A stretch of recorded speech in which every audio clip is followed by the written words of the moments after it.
మోకరించి ప్రార్థించే వాళ్ళల్లో ద బెస్ట్ పర్సన్ ఎవరో చెప్పండి బైబిల్లో? మోకాళ్ళ ప్రార్థన అనగానే దానియేలు గుర్తొస్తాడు. ఏంటండి?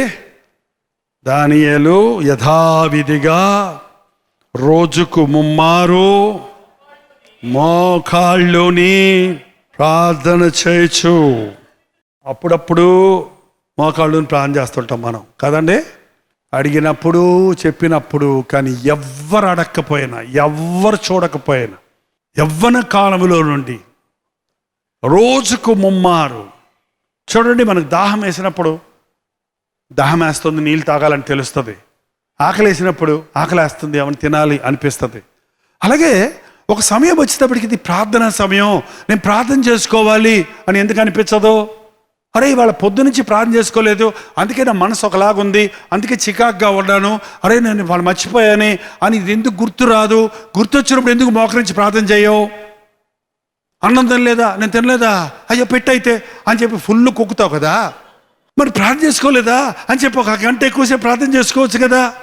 ఏంటంటే మెల్లగా ఓ తీర్మానం చేస్తారు. జనవరి 1వ తారీఖు కానీ ఇలాంటి ప్రత్యేకమైన ఒక ప్రసంగం విన్నప్పుడు కానీ ఇవాళ నుంచి నేను ప్రార్థన చేసుకోవాలి అని మొదలు పెడతారు.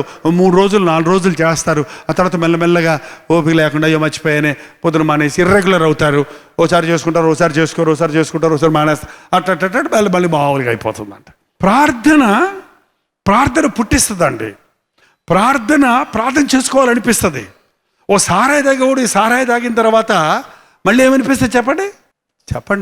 కాదండి, ఎవరైనా అన్నం తిన్నారనుకోండి మళ్ళీ తినాలనిపిస్తుందా? అంటే ఇప్పుడు మంచిగా తాగారనుకోండి ఒక గ్లాసుడు, లేదు బాగా దాహం ఉంది చెంబుడు తాగారు.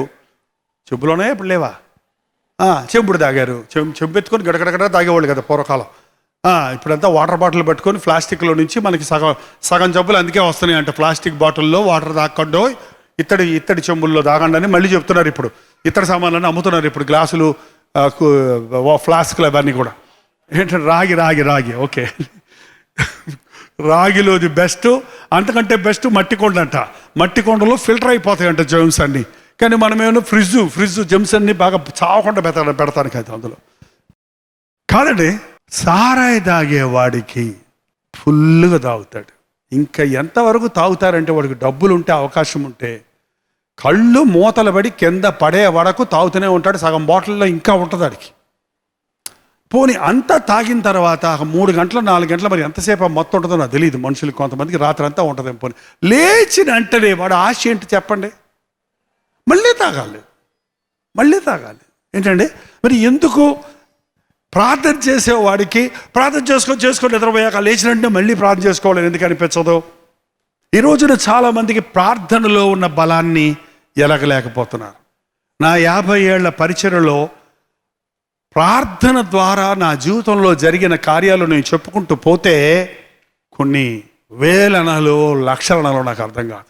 ఎవ్రీ డే చెప్పాలంటే నా బ్రతుకులో ఒక ఎక్సైట్మెంట్, ఒక అద్భుతం, ఏదో ఒకటి నేను చూస్తున్నాను అంతే. ఇది ఎలా అనుకున్న సమయంలో ఇలా అని దేవుడు చేసి చూపిస్తున్నాడు. ప్రార్థించినప్పుడు, దేవుడి చేతుల్లో పెట్టినప్పుడు అసాధ్యాలు సుసాధ్యాలు అవుతాయి. యథావిధిగా ప్రార్థించాడు. యవ్వన కాలములో నుండి 6వ అధ్యాయం వచ్చేటప్పటికి అతనికి 89 సంవత్సరాలు. దానియేలుకి వృద్ధాప్యంలో కూడా మోకాళ్ళుని ప్రార్థించేవాడు. ప్రార్థన చేస్తే సింహాల బోన్లో వేస్తాను అంటే కూడా ప్రార్థించాడు. ప్రార్థన చేస్తే డబ్బులు ఇస్తారంటే అందరం ప్రార్థన చేస్తాం. ప్రార్థన చేస్తే ప్రమోషన్ వస్తుందంటే అందరం ప్రార్థన చేస్తాం. ప్రార్థన చేస్తే ఆశీర్వాదాలు వస్తాయంటే ప్రార్థన చేసుకుంటున్నాం మనం. అందుకే. కానీ ప్రార్థన చేసావా సింహాల బోన్లో వేస్తానంటే కూడా యథావిధిగా ప్రార్థించాడు. ఆ నెపమును అతన్ని తీసుకుని వెళ్ళి ఏం చేశారు? సింహాల బోన్లో వేసేశారు. 16వ వచనం చదవండి. అంతటా రాజు ఆజ్ఞేయగా బంట్రోతులు దానియేలును పట్టుకొని పోయి సింహముల గుహలో పడద్రోయగా రాజు, నీవు అనుదినము తప్పక సేవించుచున్న నీ దేవుడే నిన్ను రక్షించునని దానియేలుతో, నీవు అనుదినము తప్పక సేవించుచున్న దేవుడే నిన్ను రక్షిస్తాడని అన్యుడైన రాజు చెప్తున్నాడు. అక్కడ కుయుక్తిగా ఆ రాజాజ్ఞ తెచ్చారు. ఆ కుయుక్తి అయిన రాజాజ్ఞను ఎవడైనా సరే మార్చడానికి లేదని పక్కన ఉన్నటువంటి వాళ్ళందరూ రాజును బలవంతం చేశారు కాబట్టి ఆ శాసనాన్ని రాజు రద్దు చేయలేడు. అందువలన దానియేలు యథార్థపరుడని తెలిసినప్పటికీ సింహాల గుహలో పాడవేశాడు. ఆ రాత్రి అంతా రాజుగారికి, ఆ రాత్రి అంతా దానియేలుకి నిద్రపట్టలేదా? దానియేలుకి నిద్రపట్టలేదా? రాజుగారికి నిద్రపట్టలేదా? ఏంటండి, మనకు కలవరం కలిగితే నిద్ర పట్టదు, ప్రార్థన చేస్తే నిద్రపోతాం మనం. పేతురుని పట్టుకొని చెరసాల్లో పెట్టారండి. అప్పుడే యాకోబు తల రంపంతో కోసేశారు. ఇది యూదులకు చాలా సంతోషంగా ఉందని హేరోదు పేతురుని కూడా పట్టుకొచ్చి చెరసాల్లో పెట్టి పండగ ఉందని నెక్స్ట్ డే అతన్ని కూడా శిరశ్ఛేదన చేద్దామని చెరసాల్లో పెట్టారు.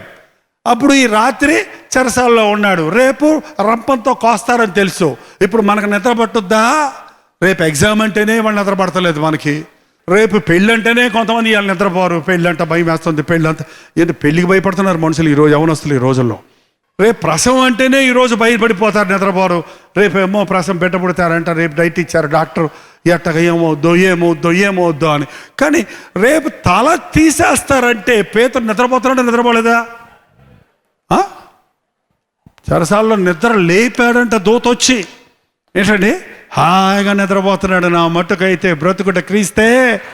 ప్రార్థన చేసేవాడు చేసినంతసేపు ఆరాటంతో, పోరాటంతో, కన్నీటితో, భారంతో ప్రార్థన చేస్తారు. ఆమెను అన్న తర్వాత ఇక ఏమి ఆలోచించకుండా హాయిగా నీ భారం యెహోవా మీద మోపము, ఆయన దాన్ని భరిస్తాడు. ఏంటండి, ఆ రాజుకు నిద్రపట్టలేదు, అన్యాయంగా ఈయన పెట్టించానే అని.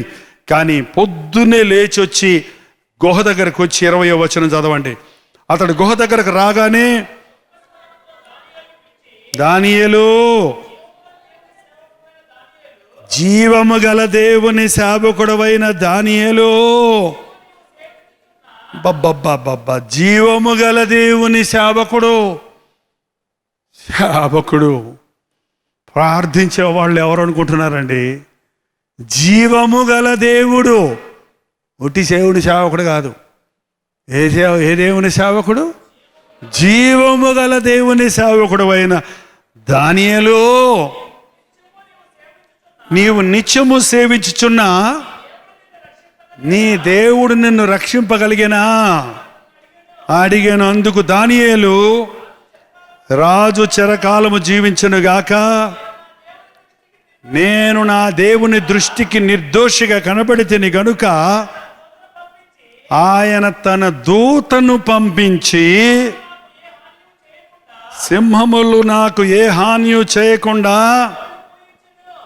దానియేలు మూయించాడా నోర్లు? దేవుడు తన దూతను పంపి మూయించాడా?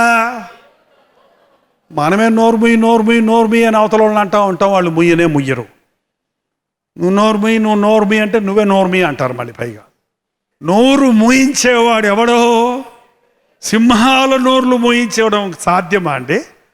సింహం గర్జించిందంటే, సింహం అంటే అది బోన్లో ఉన్న సింహాలు భలే ఆకలిగా ఉంటాయి. ఆ ఎదురుకుండా నరుడు కూర్చొని ఉంటే ఆ నరవాసనకి అవి తట్టుకోలేక మీదపడి పీకది అంటాయి. ఏంటండి, అలాంటి సింహాలు రాత్రి అంతా ఫాస్టింగ్ ప్రేయర్. వాటికి పాపం రాత్రి అంతా నోరు మూసుకొని కనీసం నాలుకన్నా బయట పెట్టలేదంట. అవి నోరు మూసుకొని కూర్చొని ఉన్నాయి. దానియేలు మధ్యలో ఉన్నాడు, చుట్టూ సింహాలు నమస్కారం పెట్టుకొని కూర్చొని ఉన్నాయి. అవి మోకాల్లోని ప్రార్థన చేస్తున్నట్టు కనపడుతున్నాయి. ప్రార్థించేవాడిని సాతాను ముట్టలేడండి, ఎప్పుడైనా గుర్తుపెట్టుకోండి. సింహం ఎప్పుడు సాతానికి గుర్తుగా ఉంది. పౌలు కూడా అన్నాడు ఒకరోజు, ఏమన్నాడు? ఆయన నా పక్కన నిలిపి సింహపు నోటి నుండి నన్ను తప్పించను. తిమోతికి రాసిన 2వ పత్రిక 4:17 చదవండి. ప్రభువు నా పక్కన నిలిచి నన్ను బలపరిచను గనుక. ప్రభువు మన పక్కన నుండి మనల్ని బలపరిస్తే సింహము నోరు మూయించబడుతుంది. పౌలుకు చెరసాల్లోకి వెళ్తేనండి ఫాస్టింగ్ ప్రేయర్లోకి వెళ్ళినట్టు ఆయనకి లెక్క. పౌలు శీలల్ని బాగా కొట్టి చెరసాల్లో వేస్తే ముక్కుతూ మూలుగుతూ ఏడుస్తూ ఉండిరి అని ఉందా బైబిల్లో. పాటలతో కీర్తనలతో ప్రార్థించుతూ ఆ రాత్రి వారు దేవుణ్ణి స్తుతించినప్పుడు ఆ చెరసాలలో గొప్ప అద్భుతం జరిగింది. ప్రార్థన పరము నుండి శక్తిని భూమికి దింపుతుందండి. నీ జీవితంలో ఒక అద్భుతం చూడాలంటే పాస్టర్ గారు చేయండి ప్రార్థన, నూనె పోసి ప్రార్థన చేయండి, ఇవన్నీ అక్కర్లేదండి. నువ్వు చేతులెత్తి ప్రార్థన చేయి, నువ్వు మోకరించి ప్రార్థన చేయి, నువ్వు ఎడతెగని ప్రార్థన జీవితం కలిగి ఉంటూ ప్రత్యేకంగా అరిసి చేయాల్సిన ప్రార్థన లేదు. ఇక్కడ సింహాల గోణంలో దానియేలు పట్టిన తర్వాత దేవ కాపాడవా, దేవ కాపాడవా, దేవ కాపాడవా, ఈ సింహాలు చూస్తున్నాయి నన్ను కాపాడవా కాపాడవా. అక్కడ చేశాడు ప్రార్థన? అక్కడ చేయలేదు. ఆయన ఎప్పుడూ చేస్తాడు ప్రార్థన. ఎప్పుడూ చేసే వాళ్ళకి ప్రమాదం వచ్చినప్పుడు గించుకోవాల్సిన అవసరం లేదు. ప్రార్థనతో నీవు నింపబడినప్పుడు ఆయన దూతలు ఉన్నాయండి. చెప్తున్నాను కదా, ప్రార్థన పరలోకపు శక్తిని భూలోకానికి దింపుతుంది. ప్రార్థించేవారి ఇంటి చుట్టూ దేవదూతలు ఉంటాయి. ప్రార్థిస్తున్నప్పుడు దేవుడు తన దూతను పంపి నన్ను సింహాల నోళ్ళు మూయించాడు. అలాగే శద్రక మేషక అబేద్నెగోలు ఒకసారి చూసాను పక్కన 3:24. రాజుకు నెబుకద్నెజరు ఆశ్చర్యపడి తీవ్రముగా లేచి, మేము 3 మనుషుల్ని బంధించి అగ్నిలో వేసిదేమి కదా, సత్యమే అని ప్రత్యుత్తరం ఇచ్చిరి. అందుకు రాజు, నేను 4 మనుషులు బంధకములు లేక అగ్నిలో సంచరించడం చూచుచున్నాను, వారికి హాని ఏమీ కలుగలేదు. 4వ వాని రూపము దేవతల రూపమును పోలినదై ప్రత్యుత్తరం ఇచ్చాను. అందుకు నెబుకద్నెజరు వేడిమి గల మండుచున్న గుండము వాకిలి దగ్గరకు వచ్చి, శద్రకు మేషాకు అబేద్నెగో అను వారలారా, మహోన్నతుడకు దేవుని సేవకులారా. అబ్బా అబ్బా అబ్బా, అన్య రాజులు ఎలా తెలుసుకుంటున్నారో చూడండి. జీవము గల దేవుని సేవకుడనేమో దానియేలు అన్నాడు. ఏమేమంటున్నాడు? మహోన్నతుడైన దేవుని సేవకులారా, బయటికి వచ్చి నా యొద్దకు రండని పిలువగా శద్రకు మేషాకు అబేద్నెగోలు బయటికి వచ్చారు. 28వ వచనం త్వరగా చదువుదాం. నెబుకద్నెజరు శద్రకు మేషాకు అబేద్నెగోను వీరి దేవుడు పూజార్హుడు, ఆయన తన దూతను పంపి తన్ను ఆశ్రయించిన దాసులను, దేవుడు తన దూతను పంపి తన్ను ఆశ్రయించిన దాసులను రక్షించాడు. మనం ప్రార్థిస్తున్నప్పుడు దేవుడు తన దూతను పంపి మనకు సహకరిస్తాడు. ఏలియా గొప్ప ప్రార్థన చేశాడండి. ఆకాశం నుంచి అడ్డు దిగింది, బలిపీఠం మీద ఉన్న బలి కాల్చేసింది. యెహోవా దేవుడిని కేకలేశాడు. యెజబెల్ ఏదో అందని భయపడి బదరీ వృక్షం కింద కూర్చొని ఏడుస్తుంటే, ఇక చచ్చిపోతే చాలని నిరుత్సాహపడిపోయి ఉంటే, ఆ నిరుత్సాహంలో మూలుగుతా ఉంటే దేవుడు ఏం చేశాడో తెలుసా? 1 రాజులు 19వ అధ్యాయం 5వ వచనం చదవండి. అతడు బదరీ వృక్షం కింద పడుకుండి నిద్రించుచుండగా దూత వచ్చి అతన్ని ముట్టి కంగారు పడిపోయి తన బాధ అంతా దేవుని దగ్గర మొరపెట్టుకొని ప్రార్థన చేసుకొని పడుకొని నిద్రపోతున్నాడు శుభ్రంగా. ఏంటంటే నిద్రపోతే యెజబెల్ చంపేదా, దేవుడితో చెప్పుకున్నాను అనేసి నిద్రపోతుంటే దేవుడు తన దూతను పంపి అతనికి భోజనం సిద్ధం చేశాడు. శుభ్రంగా తినేసి మళ్ళీ పడుకున్నాడంట. శుభ్రంగా తినేసి ఏం చేశాడు? ఏంటండి శుభ్రంగా తినేసి పడుకుంటారా మీరు? దేవుడు తన బిడ్డలు ఆకలిగా ఉంటే తట్టుకోడండి. ప్రార్థన చేసే వాళ్ళని పరామర్శిస్తాడు దేవుడు. తన దూతలను పంపించి పరిచర్య చేస్తాడు. ఆయన మళ్ళీ పడుకుంటే మళ్ళీ 2వసారి దూత వచ్చి మళ్ళీ భోజనం పెట్టి 7వ వచనం. అయితే యెహోవా దూత 2వ మారు వచ్చి అతన్ని ముట్టి, నీ శక్తికి మించిన ప్రయాణం నీకు సిద్ధంగా ఉంది, నీవు లేచి భోజనం చేయమని చెప్పినప్పుడు అతడు లేచి భోజనం చేసి ఆ భోజనం బలము చేత 40 రాత్రింబగళ్ళు ప్రయాణము చేసి దేవుని పర్వతమని పేరు పెట్టబడిన హోరేబుకు వచ్చెను. ఎవరన్నా ఒకసారి భోంచేస్తే 40 రోజులు బలం ఉంటుందా? ఏ భోజనం ఇది? పరలోకపు శక్తి దూతను పంపి నోర్లు మూయించాడు, సింహాల నోళ్ళు. దూతలను పంపి భయంకరమైన అగ్నిగుండంలో పడేసినప్పటికీ వెంట్రుకు కూడా కాలిపోకుండా, వస్త్రాలు కూడా మసివాసన రాకుండా, ఏ అపాయం లేకుండా శద్రకు మేషాకు అబేద్నెగోల్ని అగ్నిగుండంలోనికి బయటికి రప్పించాడు. తన సేవకుడు కుమిలిపోతూ మూలుగుతూ దేవుడి సన్నిధిలో ప్రార్థన చేసుకోవడానికి కూడా ఇక శక్తి లేక దేవుని సన్నిధిలో మొరపెట్టి పడుకున్నప్పుడు లేపి ఆ యొక్క దూత చేత బలపరిచినప్పుడు 40 రోజులు దేవుని కొండ ఎక్కగలిగినంత శక్తిని ఇచ్చాడు. ప్రార్థన శక్తి బలహీనులను బలపరిచే శక్తి అంటది. చేతగాని వారి ద్వారా అద్భుతాలు చేయించే శక్తి. ప్రార్థనలో ఉన్న శక్తిని మనం నిజంగా గ్రహిస్తే, ఈవెన్ యేసు ప్రభు ప్రార్థిస్తున్నప్పుడు ఆయన తట్టుకోలేని ప్రార్థన గెత్సేమనే తోటలో చేస్తున్నప్పుడు దూత వచ్చి ఆయనకి పరిచర్య చేసినట్టు బైబిల్లో రాయబడి ఉంది. మనం ప్రార్థన చేస్తున్నాం. నేను ఒక విషయం చెప్పాలనుకుంటున్నాను, మీకు అర్థమవుతుందో లేదో. ఇవన్నీ ఎందుకు ఉదాహరణలు చూపిస్తానంటే, మీరు నిజంగా చేతులెత్తి ప్రార్థన చేస్తున్నప్పుడు పరలోకం కదులుతుంది. పరలోకపు దూతలు నీకు సహాయం చేస్తాయి, నీ పరిస్థితులను మారుస్తాయి, నీ శత్రువుల్ని బంధిస్తాయి, నీ సమస్యలు తీర్చడానికి పనివారిగా దేవుడు తన దూతను పంపి తనకు ఆత్మకార్యాన్ని జరిగిస్తాడు. మనం మోకాళ్ళ మీద ఉండి ప్రార్థన చేస్తున్నప్పుడు సింహము నోరు, సాతాను నోరు మోయించగలుగుతాం. మన చుట్టూ అగ్నిగొడ్డం ఉన్నప్పటికీ, మన చుట్టూ శ్రమలు, శోధనలు, పోరాటాలు ఉన్నప్పటికీ ఏ హాని లేని వారిగా, ఏ బాధ లేని వారిగా మనం బయటికి రాగలుగుతాం. మనం ప్రార్థన చేసేవారిమైతే ఒక్కోసారి నిరుత్సాహపడిపోయి ఏలియాలాగా ఇక చచ్చిపోతాను, ఇంకెందుకు వచ్చింది ఇక్కడ బతుకు. మన భారతదేశంలో ఉన్న పరిస్థితులు చూస్తుంటే, ప్రపంచంలో ఉన్న క్రైస్తవ సంఘాల పరిస్థితులు చూస్తుంటే, ఒక విశ్వాసి నిజముగా యథార్థంగా దేవుని కొరకు బ్రతకలేడనట్టు కనపడుతున్నాయి పరిస్థితుల్లో. భయమేస్తుంది కొంతమందికి. కానీ నువ్వు ప్రార్థించే వ్యక్తివైతే రాజ్యాలను మార్చే దేవుడు, రాజులను మార్చే దేవుడు. అన్యుడైన రాజు దానియేలు దేవుడే దేవుడని ప్రకటించాడు. జీవము కలిగిన దేవుని సేవకుడా అని గౌరవించగలిగాడు. ఏంటంటే అన్యుడైన మరో రాజు మహోన్నతుడైన దేవుని సేవకుడారా, సద్రకు మెషకు అబేద్నెగోల దేవుడే జీవము గల దేవుడు అని ఆయన దండోర వేయించగలిగాడండి. ఆలోచించేయండి, ప్రార్థన ఎంత గొప్ప శక్తినిస్తుందో. ప్రార్థన ఎన్ని విధాలుగా వ్యక్తిగతంగా మనల్ని బలపరుస్తుంది, కుటుంబంగా మనల్ని దీవిస్తుంది. మనం ప్రార్థించే వ్యక్తులమైతే మన దేశానికి మనం దీవెనకరంగా మారుతాం, ఈ ప్రపంచానికి మనం ఆశీర్వాదకరంగా మారుతాం. ప్రార్థన ద్వారా అసాధ్యమైంది ఏది లేదు. ప్రార్థిద్దాం, లేచి నిలబడి ప్రార్థన చేసుకుందాం.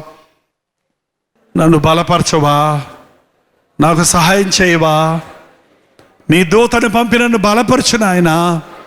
ప్రభువా నా వైపు చూడయ్యా, సింహాల మధ్య ఉన్నానయ్యా, సాతాను నన్ను చుట్టుకుంటున్నాడయ్యా, దురాత్మలు నన్ను చుట్టుకుంటున్నాయి నాయన. నా గర్జించే సింహంలాగా సాతాను నా మీద ఉరుముతున్నాడయ్యా, నన్ను బెదిరిస్తున్నారయ్యా, నన్ను భయపెడుతున్నారయ్యా. ఈ పరిస్థితుల్లో ఏం చేయాలో నాకు తెలియటం లేదు. చేతులెత్తి ప్రార్థన చేస్తున్నానయ్యా.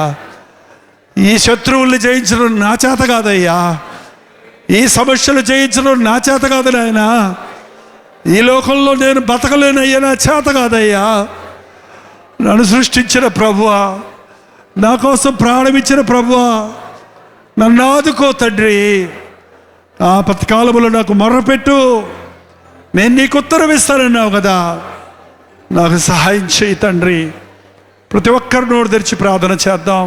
పరిశుద్ధుడా, ప్రేమగల తండ్రి, ఒక్కసారి మమ్మల్ని చూడు నాయన. చేతులెత్తి నీ సన్నిధిలో నిలబడిన మేమందరము నీ సన్నిధిలో మమ్మల్ని మేము అప్పగించుకుంటున్నామయ్యా. మా చేతకాని విషయాలను నీ చేతుల్లో పెడుతున్నాం తండ్రి. పరలోకము నుండి నీ దూతను పంపి నీ కృపను మా మీద కుమ్మరించి మా జీవితాల్లో ఎదుర్కొంటున్న పోరాటాల్లో జయము దయచేయి నాయన. మమ్మల్ని మింగటానికి ప్రయత్నిస్తున్న సాతాను శక్తుల నోర్లు మూయించు నాయన. మమ్మల్ని నశింపచేయాలని, మమ్మల్ని తరిమివేయాలని ప్రయత్నిస్తున్న నరక శక్తులను బంధించుము తండ్రి. వాయుమండల అధిపతులను, దురాత్మల సమూహములను నాజరేయుడైన యేసుక్రీస్తు నామములో పారద్రోడుచున్నాము నాయన. నిన్ను ముట్టిన వాడు నా కంటి పాపను ముట్టినట్టుగా నేను భావిస్తున్నానని చెప్పినట్టుగా నిన్ను నమ్మిన మా చుట్టూ నీ కంచె దయచేయ్యా. మా తల వెంట్రుకు కూడా కాలటానికి వీల్లేదు నాయన, మా వస్త్రము కూడా ముట్టడానికి వీల్లేదు నాయన. సాతాను మా జోలికి రాకుండా వాడిని తరిమి తరిమి కొట్టగలిగిన ప్రార్థన శక్తిని మాకు దయచేయ్యా. నీ నామానికి మహిమ తెచ్చే ప్రార్థన జీవితాలను మాకు దయచేయి తండ్రి. లోకానికి మీరు వెలుగన్నావు, లోకానికి మీరు ఉప్పు అన్నావు. ఉప్పుగా వెలుగ్గా క్రైస్తవులమనే మనబడే మేము నమ్ముచున్న దేవుని యొక్క శక్తి మా మాటలలో కాక పరిశుద్ధాత్మ శక్తిని ఈ లోకమంతా చూచుటకు సహాయము చేయయ్యా. మా జీవితాల్లో ఉన్న చిన్న చిన్న సమస్యలన్నీ ఇదిగో మేము మొరపెడుతుండగానే నీవు స్వస్థపరిచావని, నీవు విడిపించావని, నీవు రక్షించావని, నీవు సమాధానపరిచావని, నీవు మా సంకటాలు కుదిర్చావని, మా సమస్యలు తీర్చావని, మా రోగాలను స్వస్థపరిచావని, మేము అడిగిన దానికంటే ఎక్కువే మాకు చేశావని విశ్వాసంతో ఇక్కడి నుంచి వెళ్ళడానికి సహాయం ఇచ్చే యేసు క్రీస్తు నామములో అడుగుచున్నాము తండ్రి. మన తండ్రి అయిన దేవుని యొక్క ప్రేమయు, కుమారుడైన క్రీస్తు యొక్క కృపయు, ఆదరణకర్త అయిన పరిశుద్ధాత్మ యొక్క సహవాసము కుడి వచ్చిన మనందరికీ ఇప్పుడును సదాకాలమును తోడై ఉండునుగాక. ఆమేన్, ఆమేన్, ఆమేన్.